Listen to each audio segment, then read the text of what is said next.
नमस्कार. सकाळच्या विशेष कार्यक्रमामध्ये मी अक्षय बडवे तुमचं सगळ्यांचं स्वागत करतो. 15 ऑगस्ट म्हणजे काल भारताने स्वतंत्र दिवस साजरा केला. मात्र शेजारच्या देशातील परिस्थिती फार भीषण होती. म्हणजेच अफगाणिस्तानातली परिस्थिती अतिशय भीषण होती. काय झालं, कुठे काय होतंय, आपण हे सगळं बघतोय. कंदाहार आणि नंतर काबूल आणि पूर्ण अफगाणिस्तान तालिबान्यांनी कूच केली. तालिबान्यांनी अक्षरशः अफगाणिस्तानला गिळलं. आपण सगळ्यांनीच बघितलं. तिथले राष्ट्राध्यक्ष देखील त्यांनी देखील पलायन केलं. काय आहे हा तालिबान आणि अफगाणिस्तानचा प्रकार, जाणून घेऊया. आज आपण सविस्तर चर्चा करणार आहोत. अभिजित, तालिबान आणि अफगाणिस्तान हा नेमका वाद काय आहे? अक्षय, जर वाद मुळात जर बघायचा झाला तर हा वाद काही आजचा नाही आहे. आपण मागच्या बऱ्याच दिवसापासून पाहतोय की अफगाणिस्तान, तालिबानने या शहरावरती कब्जा केला. तालिबानचे हे सैन्य इथं घुसलं. काबूल, कंधार आणि काल तर राजधानी हे करत त्यांनी राष्ट्रपती भवनातच गोदारोळ घातला आहे तालिबान्यांनी. पण हा वाद काही आजचा नाही आहे. म्हणजे आज उठलं किंवा काल उठले, मागच्या आठवड्यात हमला केला, हा असं नाही आहे. याचं जर पाळमुळं जर शोधायची असेल तर आपल्याला 90-89 या काळात जावं लागेल. कारण 1989मध्ये अफगाणमध्ये आपल्याला माहिती आहे की सोव्हिएत संघ जो होता त्याचं सैन्य होतं आणि त्यांचं राज्य होतं. अतिशय सुखाची चांगली अशी राजवट तिथे चालू होती. पण झालं काय त्यात की बंडखोर नेते, जे इस्लामिक बंडखोर नेते होते, त्यात मुळात एक मेन नाव घ्यावंच लागेल, ज्याचं म्हणजे कमांडर मुल्ला मोहम्मद. हा तालिबानचा म्होरक्या म्हणजे संस्थापक मानला जातो. तर त्यानं त्याच्या विरोधात आवाज उठवला आणि 1990च्या दशकात जो संघ होता सोव्हिएत संघ, त्यानं अफगाणमधून आपलं सैन्य माघार घ्यायला सुरुवात केली. पण त्याच्या पूर्वी जर बघितलं 1989 आणि 90मध्ये उत्तर पाकिस्तानात एक छोटीशी संघटना, अगदी 50 लहान मुलांना घेऊन एक संघटना स्थापन झाली, जी होती तालिबान. तर तालिबान म्हणजे काय? तालिबान हा शब्द काही पाश्तुनी शब्द आहे आणि त्याचा अर्थ होतो विद्यार्थी. म्हणजे या संघटनेची पाळंमुळं बेसिक विद्यार्थ्यांच्या याच्यावरती उभारली गेली. अगदी छोटेसे 50 विद्यार्थी घेऊन या मोहरक्याने, जसं मी सांगितलं, मुल्ला मोहम्मद उमरनी या संघटनेची स्थापना केली. आणि त्या संघटनेचा अजेंडा काय ठेवला तालिबानचा, की आपल्याला राष्ट्र करायचंय, पण आपले नियम, आपले अटी, आपले कायदे, आपले कानून हे स्वतःचे असावे. मग 94-95मध्ये काय झालं तर ज्यावेळेस हे सैन्य माघारी गेलं, सोव्हिएत संघाचं सैन्य माघारी गेलं आणि अफगाणची तत्कालीन सत्ता जी होती, राष्ट्रपती, ते सत्तेवर असताना अफगाणमध्ये ग्रहकलह निर्माण झाला. भ्रष्टाचार बाहेर येऊ लागले, सरकारचे वादविवाद हे चव्हाट्यावर येऊ लागले आणि याचाच फायदा घेत तालिबान अफगाणिस्तानमध्ये आलं. आणि 1998मध्ये जर बघितलं तर जवळपास 98% हिस्सा हा तालिबानच्या अधिपत्याखाली होती अफगाणिस्तानचा. तर तत्कालीन राष्ट्रपतींना विवादात अडकत असतानाच अफगाणचे जे मूळ अफगाणी होते त्यांनी सुद्धा तालिबानला सपोर्ट केला, त्यांनी पाठिंबा दिला. आणि पाठिंबा काय म्हणत दिला तर हे सरकार भ्रष्टाचारी आहे, हे सरकार आपल्यावरती काय वेगळे नियम लादते. आणि याच याच्यावरती तालिबान सत्तेवरती आला आणि जवळपास 3 दशकं ही सत्ता तालिबानने काबीज केली होती. पण 2-3 वर्षानंतर कालांतराने विषय असा झाला की अफगाणचे जे लोक होते त्यांना मुळात त्यांची चूक लक्षात आली. तर ती चूक काय होती, तालिबाननं हळूहळू आपले पाय पसरायला सुरुवात केली. त्यांचे कायदे, त्यांचे कानून, मुलींच्या शाळेपासनं मुलींनी काय घालायचं, गाणी कुठली वाजवायची, चित्रपट कुठले पाहायचे, या सगळे जे तालिबानी कायदे आपण ज्याला म्हणू ते लागू केले. आणि अफगाणच्या लोकांना त्यांची चूक कळाली की आपण कुठेतरी चुकलो आहोत. मग या सगळ्यात अमेरिका सैन्य कधी आलं तर तुला आठवत असेल अक्षय, 2001मध्ये वर्ल्ड ट्रेड सेंटरवरती पाकिस्तानचा तो दहशतवादी होता. यामध्ये पाकिस्तानचा रोलही खूप महत्त्वाचा आहे, कारण उत्तर पाकिस्तानमध्येच तालिबानची स्थापना झाली आणि जो ओसामा बिन लादेननी वर्ल्ड ट्रेड सेंटरवरती हमला करत अमेरिकेच्या अक्षरशः म्हणजे काळजाला घाव घातला असं आपण म्हणू. आणि त्यानंतर अमेरिका तालिबानात आश्रय घेतला. तालिबान्यांनी त्याला आश्रय दिला. तालिबानमध्ये तो लपला असं म्हटलं जातं. अमेरिकेने एक प्रस्ताव दिला तालिबान्यांना की ओसामा बिन लादेनला आमच्या स्वाधीन करा, पण तालिबान्यांना तो प्रस्ताव फेटाळला. तो आमच्याकडे नाही आहे. आणि पाकिस्तानने त्यावेळेस स्टँड माहिती आहे की तो आमचा नाही असं केलं. मग अमेरिकेनं काय केलं, थेट घरात घुसून त्याचा खात्मा केला, हे आपल्याला माहिती आहे. आणि त्यानंतर तत्कालीन अमेरिकेचे जे राष्ट्राध्यक्ष होते त्यांनी जणू विडाच उचलला की अफगाणमधून तालिबानची जी पाळंमुळं आहेत ते आम्ही नष्ट करू. आणि मग 2001-2003च्या त्यात काळामध्ये अमेरिकेनं जवळपास आपलं अर्ध्याच्या वर सैन्य तालिबानमध्ये पाठवलं आणि आत्तापर्यंत सैन्य होतं. पण 2 जुलैच्या पहिल्या-दुसऱ्या आठवड्यात जो बायडन, जे आत्ताचे राष्ट्राध्यक्ष आहेत, त्यांनी सांगितलं की आत्ताची स्थिती पाहता आम्ही तालिबानमधनं आमचे जे सैन्य आहे ते माघारी घेतोय. आणि त्यानंतरच तालिबान पुन्हा एकदा 20 वर्षानंतर पुन्हा एकदा अफगाणिस्तानमध्ये घुसण्याचा प्रयत्न केला. आणि यावेळेस ते एवढे यशस्वी झाले की आत्ताचे जे राष्ट्रपती आहेत अशरफ घनी, त्यांनी स्वतः पलायन केलं, जसं तू सांगितलं पलायन केले, आणि यापुढची स्थिती किती गंभीर असणार आहे हे आपण ठरवूच शकतो. पण याची पाळंमुळं आत्ता न जाता 30-40 वर्षापूर्वीचा हा वाद आहे आणि हा सत्तेचाच वाद आहे. अक्षय, नक्कीच, जसं अभिजितने आपल्याला सांगितलं की तालिबान आणि अफगाणिस्तान यांच्यातलं जे युद्ध आहे ते काही नवीन नाही आहे. आपल्याबरोबर विनायक आहे. विनायककडनं आपण समजून घेऊया की तालिबान आणि अफगाणिस्तान यांच्यातलं नेमका अजेंडा, की तालिबानला अफगाणिस्तान का हवं आहे याचं नेमकं कारण काय? खरं तर मी आता अभिजितनं जे विश्लेषण केलं त्याच्यात पुढे जाऊन मी थोडंसं सांगू इच्छितो.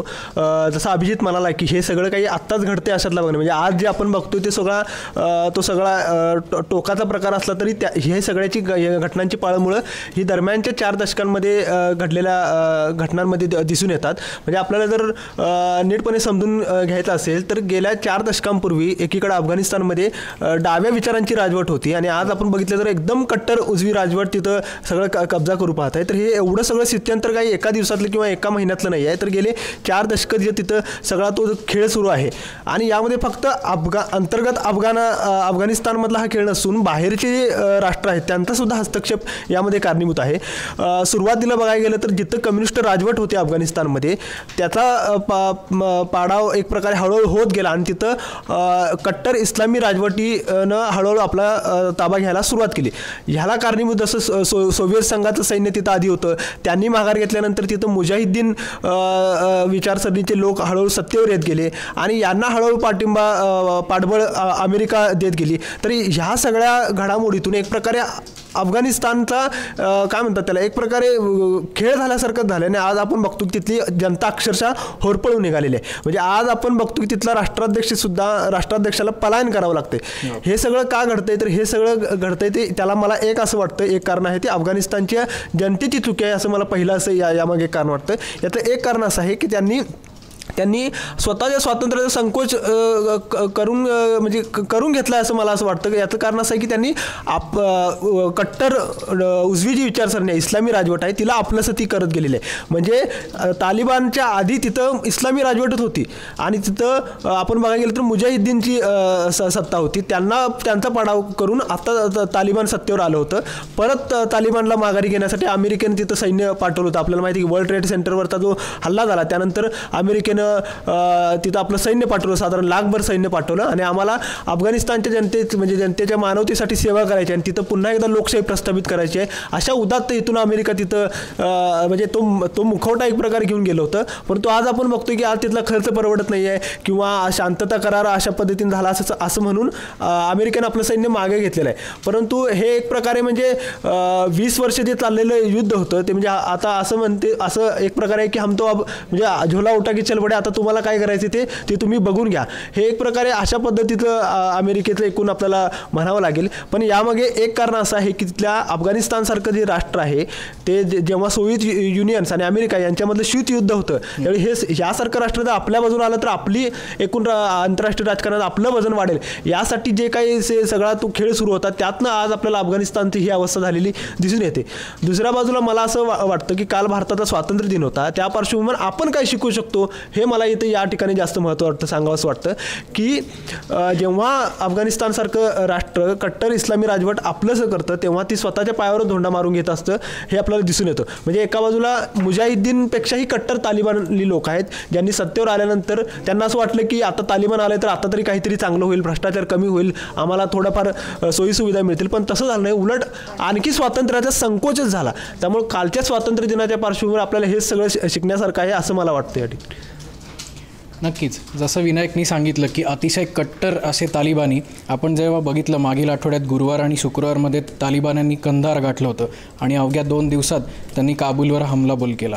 नेमकं तालिबान्यांना फंडिंग, अक्षरशः फंडिंग हे मी वापरील शब्द इथे, त्यांचा स्रोत काय, एक अतिशय मोठं सशस्त्र बळ त्यांच्याकडे काय आणि याचं फंडिंग, याचा स्रोत नेमकं काय ते आपण जाणून घेऊ मनीषकडनं. मनीष, काय सांगशील, तालिबान्यांना पैसे कसे येतात? नक्कीच या गोष्टीचा विचार केला पाहिजे. राजकीय स्थैर्य हे अमेरिका आणि रशियाला हे दोघांनाही अफगाणिस्तानमध्ये नकोच आहे. त्यांना फक्त आर्थिक गणितं साधायची आहेत. अफगाणिस्तानमध्ये असणारी खनिज संपत्ती याच्यावरतीच जास्तीत जास्त अमेरिकेचा आणि रशियाचा डोळा आहे. एका गोष्टीचा विचार केला पाहिजे की संयुक्त राष्ट्रानं युनायटेड नेशननं 2021चा आत्ताच सध्या अहवाल प्रकाशित केला आहे आणि 2011च्या नुसार $300 अब्ज एवढी त्यांच्याकडे फंडिंग होत होतं. आणि आत्ता विचार केला तर $1.5 अब्ज एवढं त्यांच्याकडे धनसंपत्ती आहे. हा येतो कुठून? तर त्याचं एक महत्त्वाची गोष्ट आहे ते त्या इराण, पाकिस्तान, शेजारी असणारं रशिया आणि त्याच्या बाजूला असणारी जी आर्थिक गणितं जे महत्त्वाचे आहेत त्या आर्थिक गणिताला जे कोंडून ठेवण्याचा प्रयत्न केला आहे तो अमेरिकेनं आणि रशियानं केला आहे. ज्यावेळेस आपण विनायक सांगत होता की ज्यावेळेस साम्यवाद आणि भांडवलशाही याचा उदय होत होता, कारण ह्या उदयासाठी ज्यावेळेस अफगाणिस्तानची भूमी वापरली जात होती त्या अफगाणिस्तानच्या भूमीसाठी एकच आवश्यक गणित होतं, ते आर्थिक गणित पाहिजे होतं. ज्यावेळेस आता तालिबान ड्रग्समधून ज्यावेळेस ड्रग्सचा व्यापार केला जातो त्याच्यामधून $300 अब्ज कमीत आणि $300 अब्ज ते $460 अब्ज एवढं त्यांना फंडिंग भेटतं की ड्रग्सच्या व्यापारातून ते मिळवतात. दुसरा विचार केला तर खाणकामाचा, जास्तीत जास्त खाणकाम तिथं अफगाणिस्तानमध्ये होतं, कारण खनिज संपत्ती खूप प्रचंड प्रमाणात आहे. आणि इंग्लंडचा ज्यावेळेस गव्हर्नर जनरल लॉर्ड मेयो होता त्यावेळेस त्यांनी सांगितलं होतं की अफगाणिस्तानची भूमी ही फक्त आणि फक्त खनिज संपत्तीची भूमी आहे आणि ती खनिज संपत्ती ज्याच्या हातामध्ये आहे तो सर्वात मोठा देश असणार की आर्थिक संपत्तीने विचार केला तर. आत्ता खाणकामाच्या माध्यमातून विचार केला तर $464 अब्ज हा तालिबान तेवढं कमवतो. आणि युनायटेड नेशननं सांगितलं आहे की ही पूर्ण जी आर्थिक संपत्ती आहे ही गैरसरकारी चॅरिटेबल फाउंडेशन नेटवर्क म्हणून ती घोषित केलेली आहे, युनायटेड नेशननंच केलेली आहे. मग एवढी फंडिंग येतो कुठून? की ह्याला रशियाचा पाठिंबा आहे का किंवा अमेरिकाच हे सगळं आत्ताच्या घडीला करत आहे का? हा पण मोठा विचार करावा लागेल. आणि ज्यावेळेस अमेरिकेचे कमांडर जनरल आहे ते म्हणतात की जॉन निकोल्सन त्यांचं नाव आहे, ते म्हणतात की जास्तीत जास्त अमेरिकेची दुरावस्था झाली ती रशियामुळे झाली. की रशियानं ज्यावेळेस आक्रमण केलं, रशियानं ज्यावेळेस पहिल्यांदा पाळमुळं खोदण्याचा प्रयत्न केला त्यावेळेस अमेरिकेने त्याला विरोध केला, पण अमेरिकेला आर्थिक गणितासाठी दिसत होती खनिज संपत्ती. नक्कीच. आणि त्या खनिज संपत्तीवर डोळा ठेवण्यासाठी अफगाणिस्तानातून रशियाला हाकलून दिलं आणि अफगाणिस्तानमध्ये अमेरिकेनं प्रवास केला चालू. आणि हीच मोठी गणितं आता अमेरिकेला आणि रशियाला आणि त्याचबरोबर जगाला सुद्धा भेडसावत आहेत. आता तालिबानची रणनीती काय असणार आहे, आर्थिक गणितं कशी साध्य होणार आहेत, देशावर त्याचा परिणाम काय होणार आहे आणि महत्त्वाचं त्याला पाठिंबा असणार तर भारतावर त्याचा नेमका काय परिणाम होणार आहे. की आर्थिक गणितं विचार केला तर आर्थिक गणितासाठी भारत हा त्याला पोषक नाही आहे, तालिबानला विरोधच करत आला आहे. पण तिथं लोकशाही माध्यमातून ते साध्य करण्याचा प्रयत्न होत आहे का? अंतरिम सरकार आता नेहमी स्थापन करण्याचा विचार करत आहेत, पण अंतरिम सरकार स्थापन करताना त्याची आर्थिक बाजू पण आर्थिक अनाड्या पण त्याच्या जुळवून घेतल्या पाहिजे. आणि ह्याचसाठीच तालिबानची आता जास्तीत जास्त पकड ही खनिज संपत्तीवर ग्रामीण भागात अफगाणिस्तानचा जो ग्रामीण भाग आहे त्याच्यावर जास्तीत जास्त पकड ठेवण्याचा प्रयत्न केला जातो. नक्कीच. कालपासून आपण जेव्हा बघतोय की काबूलचा एअरपोर्ट असेल, काबूलच्या विमानतळावर लोकांचे अतोनात हाल झालेत, लोकांनी देश सोडायचा प्रयत्न देखील चालू केलेला आहे. आपल्याबरोबर अनुराधा, काय सांगशील महिला सुरक्षा, म्हणजे महिलांच्या सुरक्षेबद्दल एक खूप मोठं आव्हान आत्ताच्या तिथल्या अफगाणिस्तानच्या लोकांमध्ये आहे. काय सांगशील महिलांच्या सुरक्षेबद्दल? आता सांगायचंच झालं तर अफगाणिस्तानवर तालिबानने जी सत्ता काबीज केली आहे त्याचा सगळ्यात मोठा फटका आणि सगळ्यात मोठं नुकसान हे महिलांचं होणार आहे. कारण महिलांसाठी तिथे तालिबानांचं राज्य म्हणजे नरक यातनांपेक्षा कमी नसणार आहे. यापूर्वी जेव्हा तालिबानची अफगाणिस्तानवर सत्ता होती त्यावेळेलाही तालिबान्यांनी अनेकदा महिलांवर बेछूट अत्याचार केलेले आपण बघितले, अनेकदा त्याचे व्हिडिओ प्रसिद्ध झालेले आहेत. काल 15 ऑगस्टच्या दिवशी म्हणजे भारत स्वतंत्र झाला त्याच दिवशी अफगाणिस्तानाची राजधानी काबूलमधून एक महिला आपल्या भारतामध्ये आली, दिल्लीमध्ये आली. त्यावेळेला एअरपोर्टवर काही लोकांनी तिला विचारलं की तिथली परिस्थिती काय, तर अक्षरशः तिचं अश्रू अनावर झालेले आपण सगळ्यांनी पाहिले. तिने सांगितलं की संपूर्ण जगानेच आता अफगाणिस्तानकडे दुर्लक्ष केलेले आहेत, तालिबानी आमच्या लोकांना मारतात आहे, आमचे लोक मारले जातात आहे, आम्हाला तिथे महिलांना तिथे कोणतेही अधिकार आता तिथे मिळणार नाही आहेत. यापूर्वीसुद्धा तशीच तिथे सत्ता होती, महिलांवर अत्याचार करणं, महिलांना त्रास देणं ही तालिबान्यांची अगदी आधीपासूनची त्यांची मेंटॅलिटी आहे, आपण बघितलं. आणि मी एक गोष्ट सांगते, मला माहिती जशी मिळाली त्यातून कंधारमध्ये एका दुकानदाराने माहिती दिली आपल्याला की सुरुवातीला म्हणजे काही वर्षांपूर्वी, जेव्हा 20 वर्षांपूर्वी तालिबानचं राज्य होतं अफगाणिस्तानवर, त्यावेळेला महिलांना प्रत्येक वेळी बुरखा घालणं, महिलांनी एकट्याने बाहेर न पडणं, इतके कडक कायदे महिलांसाठी लागू केले होते की महिला एकटी साधी बाजारपेठेतसुद्धा जाऊ शकत नव्हती. इतकी कंडिशन सध्याला तिथे महिलांवर होती. आणि आता पुन्हा महिलांवर त्याच भीतीचं सावट घोंगावत आहे आणि म्हणून तिथनं कित्येक तरी महिला पळून गेलेल्या आहेत. वाटेल त्या मार्गाने देशातून बाहेर पडण्याचा प्रयत्न करत आहेत. नक्कीच, जसं अनुराधा आपल्याला सांगत होती की महिलांची सुरक्षा हा एक मोठा आव्हान तिथल्या लोकांमध्ये आहे. कालपासून आपण बघतोय की अफगाणिस्तानातली जी परिस्थिती आहे ती अतिशय भीषण होत चाललेली आहे. आणि काय होणार आहे, काय त्याचा धोका जो आहे तो इतर देशांना काय आहे. आपण जेव्हा बघितलं की तालिबान्यांच्या नेत्यांनी असं सांगितलं होतं की आम्ही तिथे शांती राखू, शांतीचे प्रयत्न करू, पण आता ते होणार आहे का? त्याच्याबरोबरच भारताला आता तालिबानांचा काही धोका आहे का, किंवा इतर देशांना काय धोका आहे, याबद्दल पण आपण एक चर्चा करणार आहोत. आपल्याबरोबर युगंधर, काय सांगशील, भारताला तालिबानांचा आता काय धोका आहे? सगळ्यात पहिली गोष्ट म्हणजे की धोका म्हणण्यापेक्षा ह्या सगळ्या गोष्टींचा फार मोठा गंभीर परिणाम हा म्हणजे भारताच्या याच्यावरती खरं होऊ शकतो. काही दिवसांपूर्वी भारतानं 4000 नागरिक हे म्हणजे आपल्या अफगाणिस्तानामध्ये होते ते पुन्हा आपल्या मायदेशी बोलवलेत. आणि भारताची म्हणजे असं म्हटलं जाते की मागच्या दारानं तालिबान्यांबरोबरती चर्चा सुरू आहे. दुसरी गोष्ट अशी की जवळपास म्हणजे आत्तापर्यंत तालिबान्यांनी ही त्यांच्या 34 प्रांतांपैकी 17 राजधान्यांवरती ही तो कब्जा केलेला आहे. त्याच्यानंतर तालिबानच्या म्हणजे अफगाणिस्तानच्या जवळपास असणारी जी राष्ट्र आहेत त्याच्यामध्ये इराण असेल, इराक असेल, सिरिया असेल, त्याच्यानंतर संयुक्त अमिराती, दुबई ह्यासारखी जी कुठली म्हणजे शहरं असतील, राज्य असतील, ह्याच्यावरती सुद्धा म्हणजे अजूनपर्यंत तालिबान्यांनी म्हणजे आंतरराष्ट्रीय स्तरावरती काही दिवसांपूर्वी एक पत्र प्रसिद्ध केलं होतं. आणि त्याच्यामध्ये त्यांनी असं सांगितलं होतं की आम्ही कुठल्याही आंतरराष्ट्रीय समूहाला ह्याच्यामध्ये आम्ही इजा ही करणार नाही. मात्र अद्याप त्यापर्यंत त्यांनी कुठलीही भूमिका ही घेतलेली नाही. भारत असो, पाकिस्तान असो, किंवा इराक असो, इराण असो, या म्हणजे किंवा भारत पाकिस्तानच्या संबंधांवरती सुद्धा ही अजून तालिबानने कुठलीही भूमिका ही स्पष्टपणे घेतलेली नाही. नक्कीच. आणि आता तालिबानवर कब्जा अफगाणिस्तानवर कब्जा केल्यानंतर तालिबान आता आपला कुठला नवीन चेहरा दाखवतोय का? सुधीर, काय वाटतं? कालपासून जर आपण पाहिलं तर तालिबानचे जे प्रमुख चेहरे आहेत ते आपल्याला असं सांगण्याचा प्रयत्न करत आहे की काबूलमध्ये सगळी परिस्थिती शांत आहे.